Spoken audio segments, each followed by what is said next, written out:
Et salut à tout le monde et bienvenue sur Pika et compagnie pour une nouvelle vidéo. Je suis Pika Sensei. Aujourd'hui, vidéo particulière. Je vais vous parler de tout le vocabulaire Pokémon. On entend beaucoup de choses, hein. Des alternatifs, des shiny, on entend plein de choses. Et c'est pas forcément évident pour tout le monde. Et c'est pas simple du tout, hein. Il faudrait un dictionnaire français Pokémon pour tout comprendre. Eh bien, asseyez-vous confortablement, prenez-vous un petit café, je vais vous expliquer tout ça. J'ai même préparé un petit graphique pour vous montrer les évolutions qui ont eu lieu avec l'arrivée du bloc écarlate et violet qui sont venus chambouler le système de rareté. Donc je vais vous expliquer tout ça de manière très simple et j'espère que vous allez mieux comprendre comment ça fonctionne tout ça. Alors, donc la première chose, comme je l'ai évoqué, c'est le fait qu'il y a eu un peu une révolution à l'arrivée du bloc écarlate et violet. La Pokémon Company a revu complètement sa façon de présenter la rareté des cartes. Donc on a vu apparaître de nouvelles étoiles pour signifier la rareté des cartes. Donc je vais vous montrer ça avec un petit graphique très simple qui résume bien les choses. On a souvent tendance à confondre la rareté et le type de carte. Par exemple, une Rainbow ou une Shiny, une Ultra Rare. C'est pas la même chose. Il ne faut pas confondre la rareté et le type de la carte. C'est deux choses différentes. Donc là, je vais vous montrer un petit graphique qui résume un petit peu ça. Donc vous avez sur la gauche la rareté de la carte. Donc la rareté, ça correspond finalement aux chances qu'on a de faire tomber la carte en ouvrant un booster. C'est ce qu'on appelle le taux de drop. Vous entendrez souvent cette expression. Le taux de drop, c'est la chance qu'on a de faire tomber une carte d'une certaine valeur. Donc forcément, plus la carte est rare, plus elle est difficile à faire tomber. Et de l'autre côté, vous avez le type de carte. Et en fait, on peut avoir une certaine rareté et un certain type. C'est deux choses différentes. Et avant le bloc écarlate et violet, comme on le voit ici sur le graphique, par exemple, j'ai mis des croix pour illustrer, on pouvait avoir une simple carte commune, mais en version reverse, de type reverse. Donc le fait d'être reverse, ce n'est pas une rareté, c'est un type de carte. Et alors, surtout, le grand chambardement, c'était que avant écarlate et violet, vous n'aviez que une étoile blanche pour dire que la carte était ultra rare. Il n'y avait pas de subdivision de rareté à partir du moment où c'était supérieur à rare. C'était ultra rare, point final. Donc dans les ultra rares, vous aviez tous les types de cartes. Vous aviez une ultra rainbow, une ultra shiny, une ultra full art, une ultra normale. Tous les différents types étaient rassemblés avec une seule rareté, les ultra rares. Et donc couramment, on donnait le terme une ultra, tirer une ultra. Sous-entendu, ça voulait dire tirer une ultra rare. Mais en fait, c'est vrai que c'est un peu dommage parce que au sein de ces ultra rares, le taux de trop n'est pas le même. On avait moins de chances de tirer une rainbow, par exemple, que de tirer une simple V. Pourtant, c'est quand même une ultra. On avait moins de chances de tirer une full art que de tirer une simple V ou une GX. Et pourtant, il y avait quand même une seule étoile. Là, je vous illustre ça. On va le voir tout de suite. Donc, dans l'ancien système, vous aviez des cartes communes, peu communes et rares. Ça n'a pas changé. C'est toujours la même chose. Donc, la carte peu commune, c'est vraiment la carte de base. Et elle a, si vous regardez ici, un simple rond noir. C'est un cercle noir. C'est des cartes les plus faciles à trouver dans les boosters. C'est souvent des Pokémon basiques ou des objets standards. Ça, vous allez en avoir des doubles en très grande quantité. Donc ça, c'était déjà dans l'ancien système, ça n'a pas changé. Vous voyez, un autre exemple de carte très basique. Ah, elle est jolie la carte, hein, mais elle est pas rare du tout. Carte très commune. Ensuite, vous aviez, on a toujours d'ailleurs, les cartes peu communes. Donc là, les peu communes, c'est plus un rond, c'est un losange noir. Toujours au même emplacement de la carte. Donc là, c'est des cartes un petit peu plus compliquées à voir, mais bon, elles sortent quand même souvent, hein. C'est peu commune. Elles sortent un peu moins souvent et elles représentent souvent des Pokémon moins évolués ou des cartes dresseurs avec certaines capacités. Voilà. Et après, vous avez les rares. Donc les rares, ça n'a pas changé. C'est toujours une étoile noire. Et du coup, vous pouviez l'avoir en rare normal ou en rare holographique. Holographique, ça veut dire que c'est l'illustration du Pokémon qui brille. Ici, c'est une holographique. Regardez, j'ai mon Pokémon qui brille. Mais j'ai que le Pokémon qui brille. Et cette carte rare, je pouvais l'avoir au jeu. Cette carte rare, comme je vous l'ai expliqué, je pouvais aussi l'avoir, et je peux toujours l'avoir en version reverse. Je vous montre après. Là, j'ai la carte holographique, que le Pokémon qui brille, et j'ai la version reverse. C'est l'inverse. Vous voyez, je vois apparaître un espèce de dessin et une brillance ici, tout autour de l'illustration. Voilà. Donc, la reverse, ce n'est pas une rareté, c'est un type de carte. Mais les deux cartes sont bien des rares. Elles ont toutes les deux l'étoile noire. Et donc, ces fameuses reverse, elles font partie des cartes à avoir si vous voulez compléter ce qu'on appelle le master set. Je vous le montrerai tout à l'heure. Quasiment toutes les cartes existent en version reverse. Pas seulement les rares, aussi les communes et peu communes. Elles existent en version reverse. Donc si vous voulez faire le master set, il faut toutes les cartes dans toutes leurs versions. Voilà. Donc ça n'a pas changé. Hein. Commune, peu commune, rare.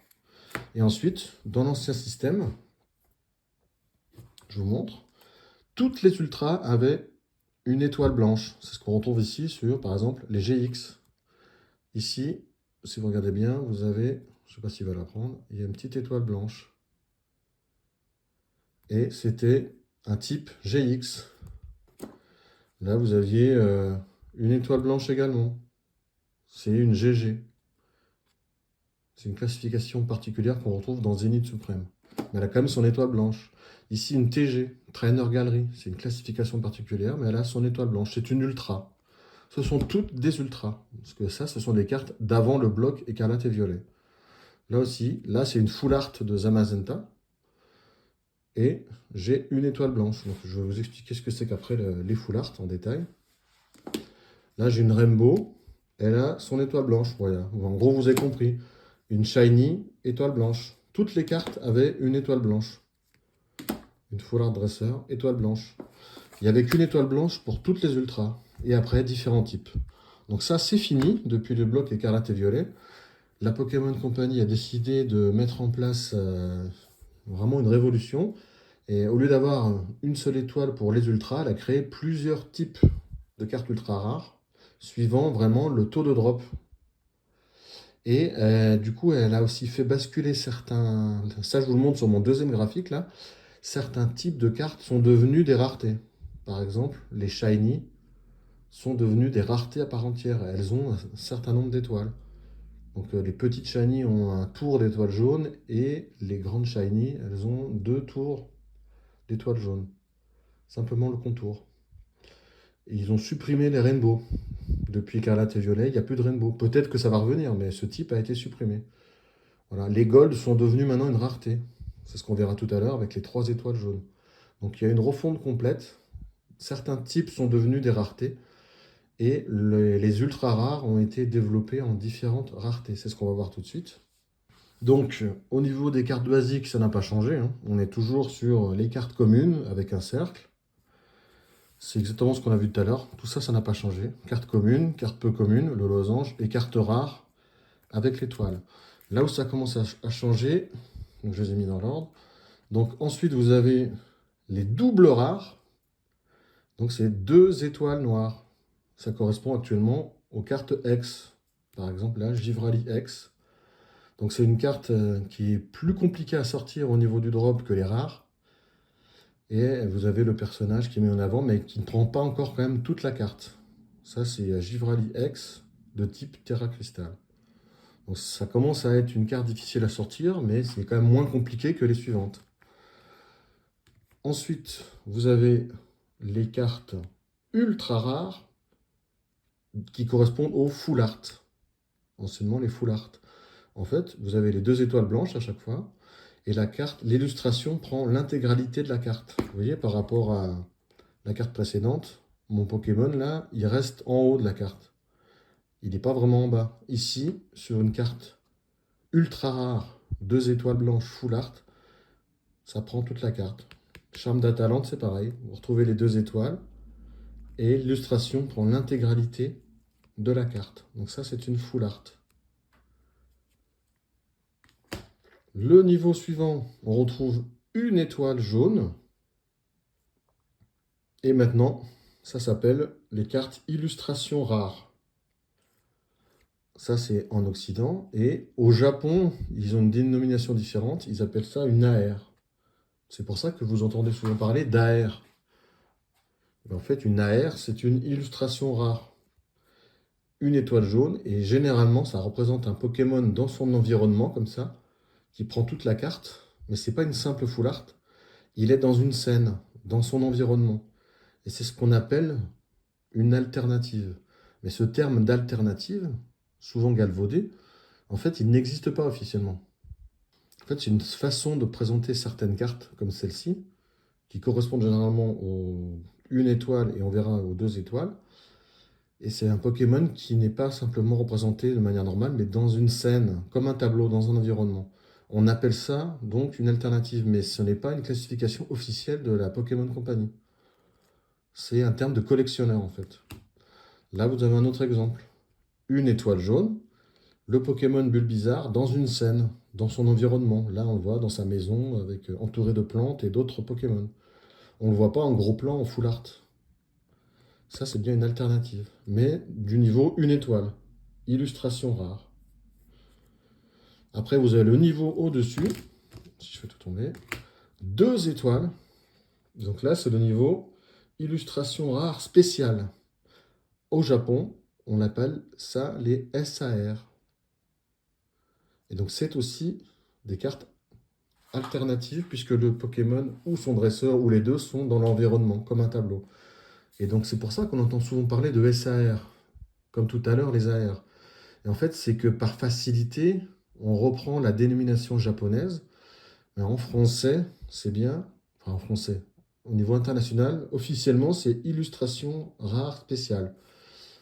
Mais en fait, par un raccourci, on reprend parfois le terme japonais et on dit une SAR. Voilà. Donc, retenez une AR, une étoile jaune, une SAR, 2 étoiles jaunes. Et donc, bien sûr, au fur et à mesure, la difficulté d'obtenir les cartes n'est pas la même. Vous avez plus de chances d'avoir une étoile jaune que 2 étoiles jaunes. Je vous montrais tout à l'heure, il y a ce qu'on appelle le taux de drop. Sur certains sites, on vous propose à chaque extension le taux de drop par rareté. Donc, on va regarder ça tout à l'heure. Et vous allez voir que c'est pas du tout la même.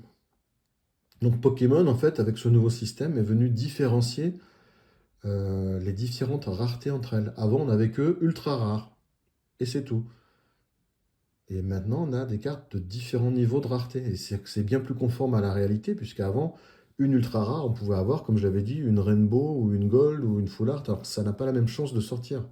Donc là, on a vraiment une vraie indication sur la valeur de la carte et sa chance de sortir. Quand vous tirez une 2 étoiles, c'est vraiment très très bien. Voilà. Un autre exemple de 2 étoiles, la fameuse Milobilus X alternative. Donc on dit alternative puisque c'est bien une alternative. Vous avez le Pokémon dans une scène, dans son environnement. Et c'est une 2 étoiles. Donc c'est bien une alternative. Même si le terme alternative n'existe pas réellement. Et enfin, le 3e niveau, ce sont en fait les golds. Comme je l'ai expliqué tout à l'heure, les golds, ce n'était pas une rareté, c'était un type de carte. Et maintenant, comme je vous l'ai montré avec les fameuses flèches, elles ont basculé dans les raretés. C'est devenu une rareté à part entière. Donc les golds sont 3 étoiles. Et officiellement, c'est ce qu'on appelle les hyper rares. 3 étoiles dorées. Et donc les golds, elles existent en différentes versions. Ça, c'était de flamme obsidienne. Sur Destinée de Paldea, on a aussi des golds un petit peu verts, comme ça. Et vous retrouvez bien les 3 étoiles ici. Donc ça, ce sont les golds hyper rares. Après, comme je vous l'ai dit, il y a certains types de cartes qui sont devenues des raretés. Ben, je vais vous montrer un exemple. C'est ce qu'on appelle les shiny. Ce sont les Pokémon chromatiques, officiellement. Shiny, c'est le terme de collectionneur ou anglais. Les Pokémon chromatiques, ce sont des Pokémon qui n'ont pas leur couleur d'origine. Donc on reconnaît ici, vous avez une petite shiny. Donc là, vous avez le ronflex qui n'est pas du tout dans sa couleur normale, entouré de petites étoiles. Et ici, vous retrouvez un contour d'étoile jaune. Il n'y a que le contour. L'étoile n'est pas pleine.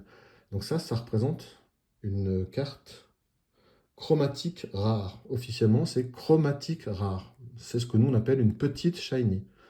Donc par exemple, dans Destinée de Paldea, qui est une extension spécialement centrée sur les shiny, vous avez plus d'une centaine de petites cartes comme ça à sortir. Et après, vous avez les grosses shiny, c'est ce qu'on appelle officiellement les chromatiques ultra rares. C'est les shiny en version full art. Vous voyez la différence? Comme tout à l'heure, à droite, la petite shiny, c'est une carte qui reste que en haut l'illustration, alors que là, ça prend toute la carte. Donc c'est aussi une shiny, mais plus rare, contour de 2 étoiles, et qui prend l'ensemble de la carte. Donc ça, c'est une shiny full art. Donc, officiellement, chromatique ultra rare. Comme je vous l'ai expliqué tout à l'heure, le type de carte shiny est devenu une rareté à part entière. Elle a ses propres étoiles. Vous avez aussi des cartes high-tech. J'en ai pas sous la main, mais je vous en montrerai une à l'écran.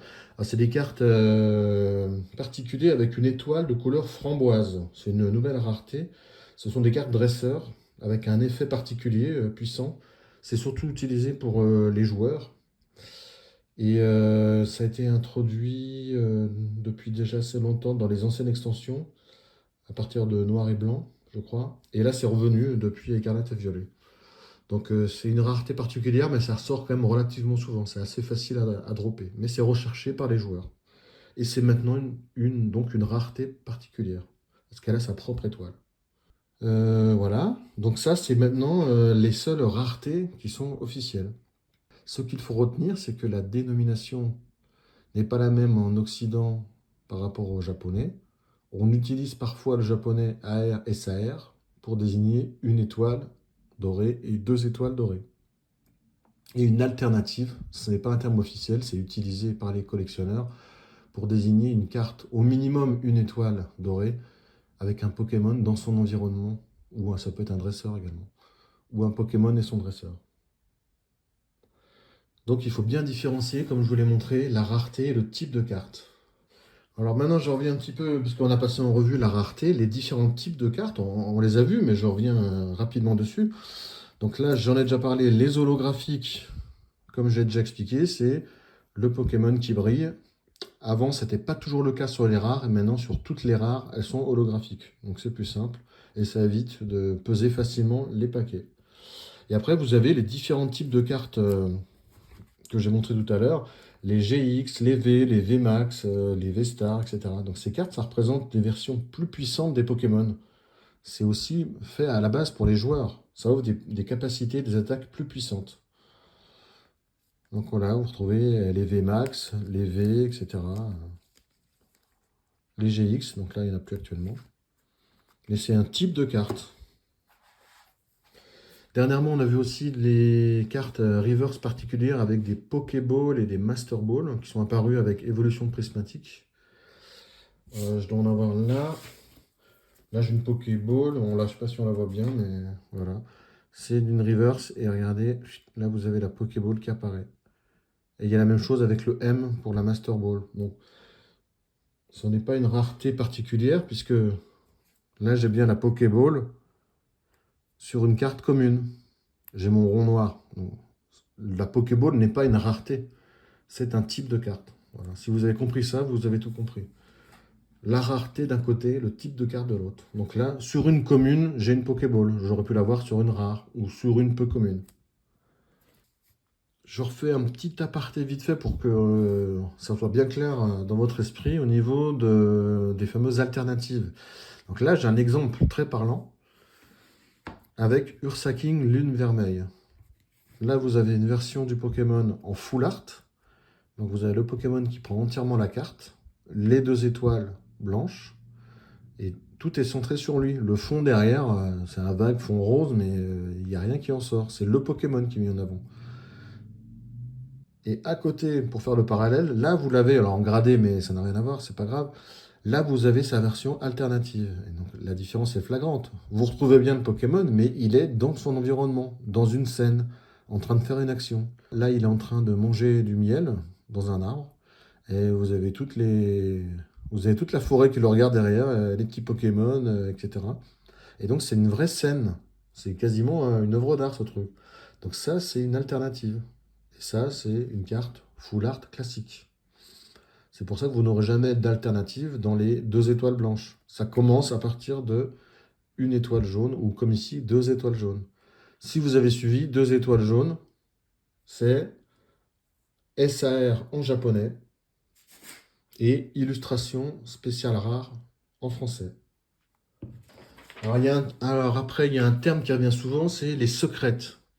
Vous avez certainement entendu parler de ça. Mais en fait, c'est pareil, les cartes secrètes, ce n'est pas une rareté à part entière. Ça n'existe pas officiellement dans le système de classification de la rareté. C'est simplement un terme qui est utilisé pour les cartes qui dépassent la numérotation du set. Donc là, j'en ai une par exemple. Voilà. Sur la Mew Shiny de Destiny de Paldea, si vous regardez son numéro, c'est 216 sur 91. Donc là, vous imaginez le nombre de secrètes. En fait, le set, officiellement, il s'arrête à 91 cartes. Et en fait, toutes les cartes qui le dépassent sont considérées comme des secrètes. Donc maintenant, il y en a énormément. À l'époque, il y avait quelques secrètes dans les différents sets. Et maintenant, on a tendance à avoir une inflation des secrètes. Voilà. Donc quand on dit que j'ai Pikachu Full Art secrète, ça veut dire que c'est un Pikachu Full Art dont le numéro dépasse la numérotation initiale. J'aurais pu avoir un Pikachu Full Art qui rentre dans le set normal. Donc c'était Pikachu Full Art normal. Mais si c'est secrète, parfois on le rajoute. Pikachu Full Art secret. C'est pas obligatoire, c'est pareil. C'est plutôt quelque chose qui est utilisé par les collectionneurs. Ensuite, donc les reverse, je vous ai déjà montré. Hein. Là, je vous remonte un exemple. À droite, la carte normale et à gauche, la carte reverse. Et regardez l'effet en dessous. Voilà. Donc, si vous êtes parti pour faire les master sets, il faut les 2 versions des cartes. Après, pour vraiment être complet, vous avez ce qu'on appelle les cartes promotionnelles. Donc, les cartes promo, ce ne sont pas des cartes que vous tirez dans des boosters. Ce sont des cartes qui sont offertes généralement dans des coffrets ou dans certains decks, par exemple. Ici, vous avez une des cartes qui sont dans le coffret poster évolution prismatique. Alors, comment on reconnaît ces cartes? Déjà, souvent, elles ont un contour différent et surtout, elles ont un petit stempel promo, une étoile avec marqué promo dedans. Elles l'ont toutes, regardez. Ça, c'était dans les tripacks aussi, étincelles différentes. Hop, promo. Les cartes aussi que vous retrouvez dans les ETB. Là, vous avez la Miniki, promo. Voilà. La petite Dracofeu, promo. La Evoli, de la dernière de l'ETB. La petite Evoli, elle a également son étoile promotionnelle. Donc, ce sont des cartes qui ne sont pas difficiles à obtenir dans le sens où il suffit, entre guillemets, d'acheter le coffret. Alors, en ce moment, c'est compliqué parce qu'on n'arrive pas à en trouver. Mais d'une manière générale, c'est des cartes qui ne coûtent pas très cher au moins au début, puisque c'est facile à trouver. Après, certaines cartes, quand on commence à plus trouver les coffrets, ou alors s'ils sont très chers, ou s'ils sont devenus introuvables, la cote peut monter. Donc c'est pas mal de garder ces cartes, si possible scellées. Comme ici, là, vous gardez la protection autour, et ça peut prendre de la valeur. Certaines cartes promo coûtent maintenant très très cher. Je pense à la carte Pikachu et Zekrom promo, là, quand Pikachu est assis sur le Zekrom, je ne sais plus le numéro, SM 168, je crois. Celle-là, elle atteint 250, 300, voire 400 euros en très bon état. Parce qu'elle faisait partie d'un petit coffret métallique qui maintenant est absolument introuvable. Malheureusement, peu de personnes ont gardé en bon état. Ensuite, vous avez également, c'est intéressant, les cartes Stamp. Alors les cartes Stamp, c'est quoi? Ce sont des cartes classiques, mais qui ont, ici, sur la droite, généralement, le logo de la série. Ou un autre logo, un logo d'une compétition particulière. Donc là, vous avez le petit logo Flamme Obsidienne, par exemple. Tac. C'est une petite carte spéciale qu'on obtient parfois dans certains coffrets ou qui sont donnés par les magasins. Ceux-là, je les ai eus chez King Jouet, par exemple. Donc il faut demander parfois, les magasins ont des cartes qui donnent, c'est prévu. Hop, petit stamp force temporelle. Regardez le petit Dracolos tempête argentée. Et ces cartes-là sont parfois assez recherchées sur des séries qui sont bien montées. C'est bien si vous pouvez avoir ce genre de carte. Donc ça s'appelle une carte stamp. Dernièrement, on a eu la carte Evoli Stamp qui a été donnée aussi dans les King Jouets. Donc moi j'ai réussi à l'obtenir, là je ne l'ai pas sous la main, mais je l'ai. C'est une petite carte à garder. Voilà, voilà. J'ai fait à peu près le tour, hein. Donc j'ai juste dit, j'en reviens juste 2 secondes sur les Rainbow, parce que les Rainbow c'était des cartes particulières, un peu en forme d'arc-en-ciel. Voilà, c'est ça une Rainbow. Et ça a été mis de côté pour l'instant. Voilà, est-ce que ça va revenir? Depuis Écarlate et Violet, on n'en a plus. C'était sorti sous Soleil et Lune. Donc vous avez la carte normale, mais elle a des couleurs arc-en-ciel comme ça. Et une texture particulière. Voilà. Donc ces cartes-là, c'était quand même très difficile de les obtenir, mais elles étaient un peu boudées, donc elles ne valent pas très très cher. Là, Ambition de Cynthia, la carte existe en normal et en rainbow. Donc là, ça a été abandonné depuis Écarlate et Violet. On verra si ça revient. Donc voilà, j'espère que vous avez tout compris là. Je pense que là, on a fait le tour. S'il y a une chose à retenir, donc la rareté, ça n'a rien à voir avec le type de carte. La rareté, ça correspond à la chance d'obtenir la carte. Donc je vous avais dit que je vous mettrais un exemple de pull rate, ce qu'on appelle le pull rate en anglais, c'est la chance de sortir les cartes par type de rareté. Donc je vous montre un exemple ici, et vous voyez à l'écran les différentes chances de sortir les cartes. Ce n'est pas les mêmes entre une étoile, deux étoiles blanches, 2 étoiles jaunes, donc AR, SAR. C'est pas la même chance de sortir les cartes. Donc finalement, cette déclinaison de rareté, elle est plutôt intelligente de la part de Pokémon, puisqu'on sait que quand on sort une 2 étoiles ou une 3 étoiles, on a eu beaucoup de chance, plus de chances que de sortir une simple double rare, par exemple. Alors qu'auparavant, il n'y avait que les ultra rares, et puis c'est tout. Donc ça a permis d'affiner un peu le système de rareté. On s'y retrouve vraiment mieux. Alors là, je pense qu'on a fait le tour. J'espère que vous avez mieux compris les différents termes. J'espère que la vidéo vous a plu, que vous avez appris des choses, notamment cette distinction entre la rareté et le type de carte. Ça, c'est vraiment fondamental, ne pas confondre les deux. Merci à tous. Si ça vous a plu, n'hésitez pas à mettre un petit commentaire, ça serait super sympa. La dernière fois, on n'a pas eu beaucoup de pouces et de commentaires, donc on n'a pas pu faire le petit jeu concours pour le booster. Donc là, si on dépasse les 50 likes, je pense que je referai un tirage pour gagner un petit booster étincelle déferlante. Donc allez-y, lâchez-vous. Merci à tous et à la prochaine sur Pika et compagnie. Salut!